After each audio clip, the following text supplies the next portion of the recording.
If someone should approach you right now in Canada and give you $10,000, what would you do with it? Would you save it or would you invest it?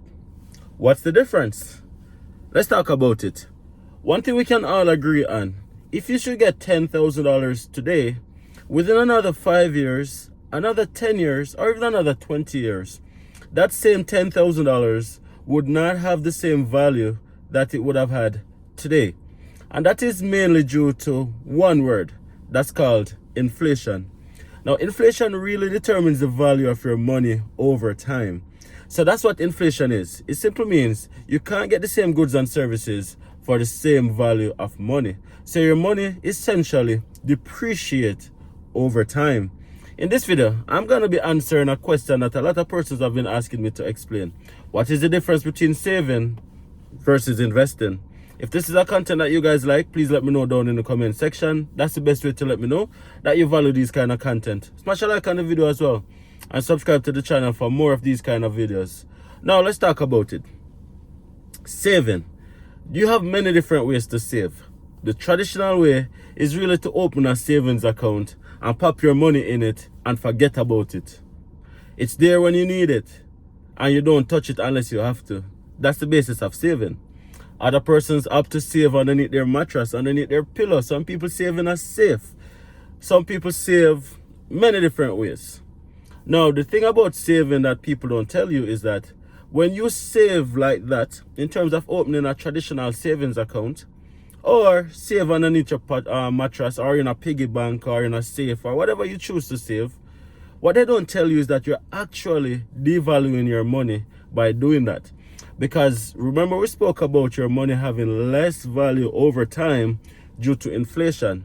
So when you're saving and you're saving the same money, even though the money is there, the money has less value over time. Now, what is the difference between saving and investing? When you invest, there's many different ways to invest here in Canada. I've done a few videos where I shared the basic investment accounts that you have here in Canada.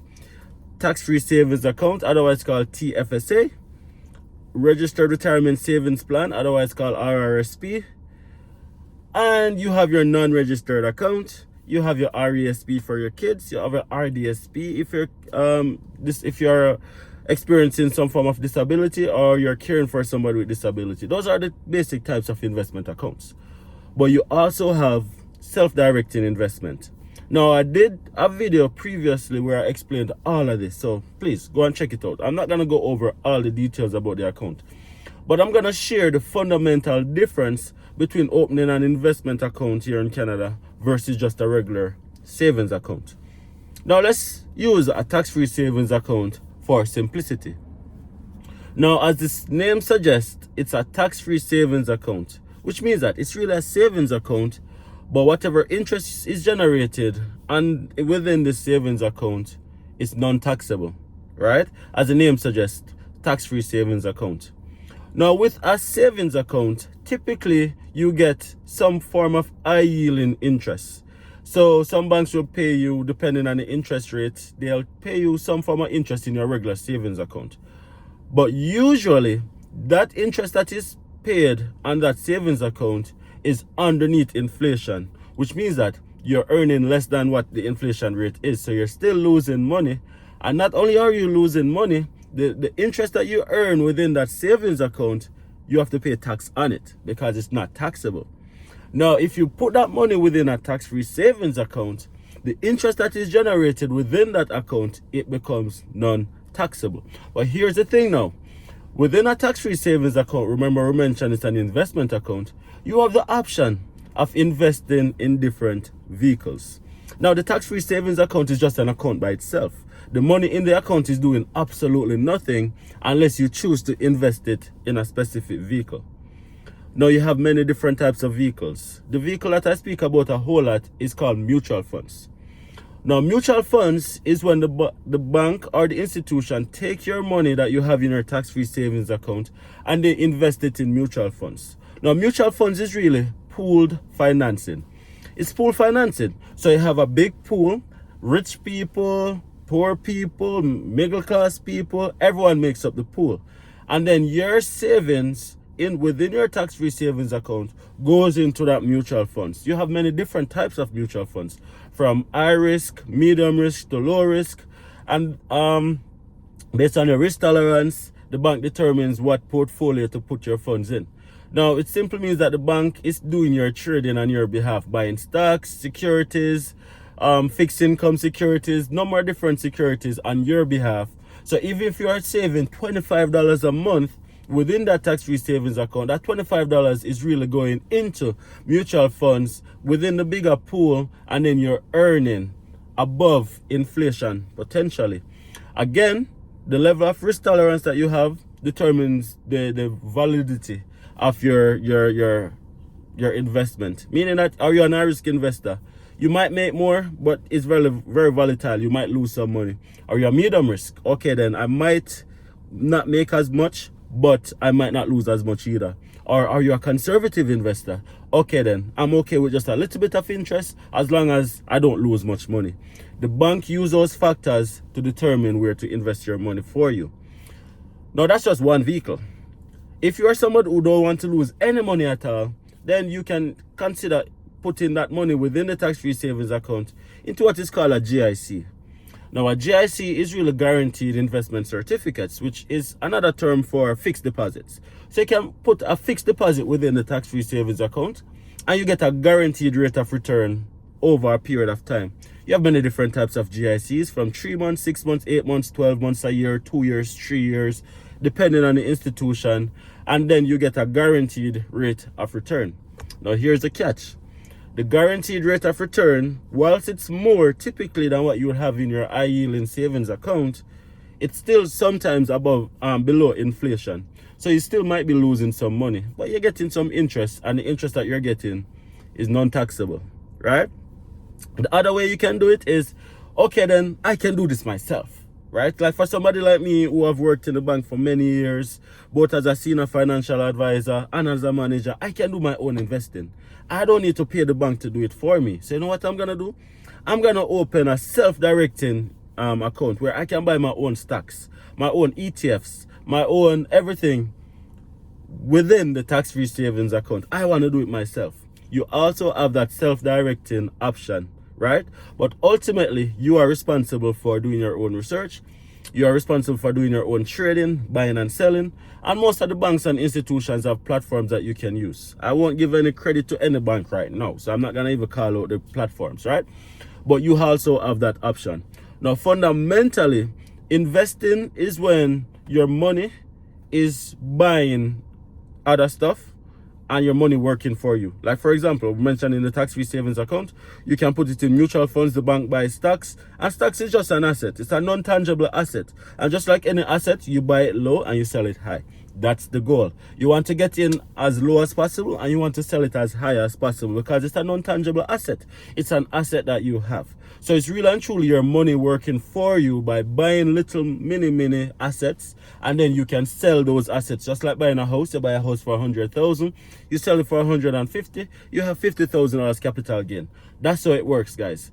Investing, the number one difference between investing and saving is that when you invest, you are keeping up with inflation. So your $10,000 that you got at the beginning of this video is worth the same, at minimum the same $10,000, or at best $20,000, $25,000 5 years in the future. I always say, get into the habit of delayed gratification. There's no get rich quick scheme. Instant gratification is the number one dream killer. Instant gratification is the number one killer of wealth generation and wealth, generational wealth. That instant gratification, that FOMO, fear of missing out, get rid of that. Delayed gratification is the way to go. If you guys like this video, let me know right down below, and I will see you guys in the next video. Peace.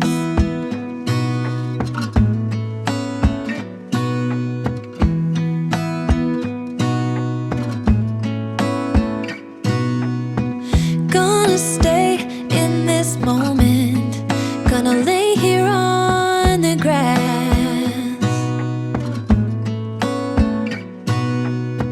I don't need to feel lonely. I am finally home at last.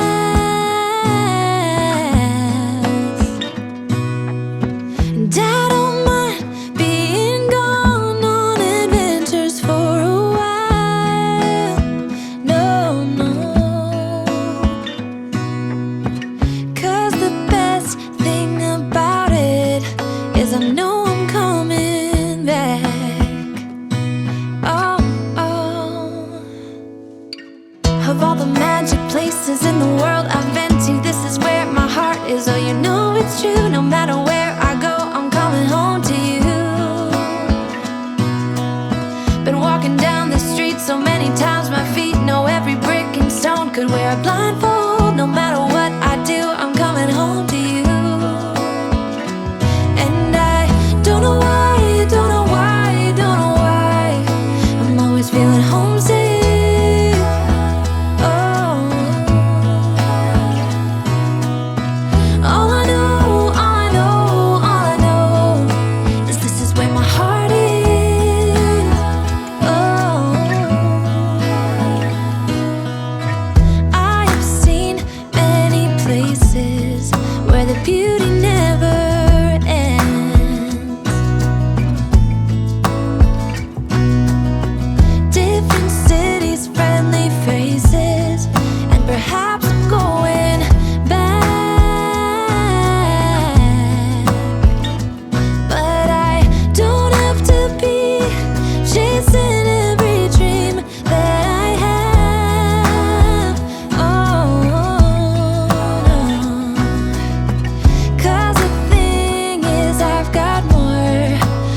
Here than I can bear. Ooh. Of all the magic places in the world I've been to, this is where my heart is. Oh, you know it's true. No matter where I go, I'm coming home to you. Been walking down the street so many times, my feet know every brick and stone. Could wear a blindfold. No matter what I do, I'm coming home to you.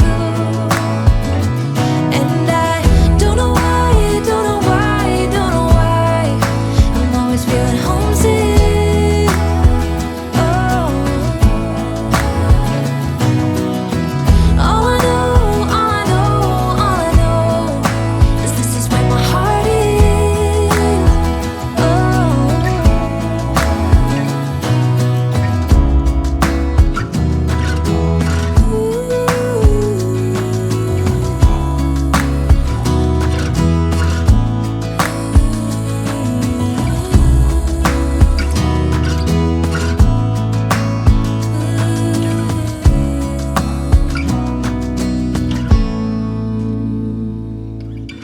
Of all the magic places in the world I've been to, this is where my heart is. Oh, you know it's true. No matter where I go, I'm coming home to you.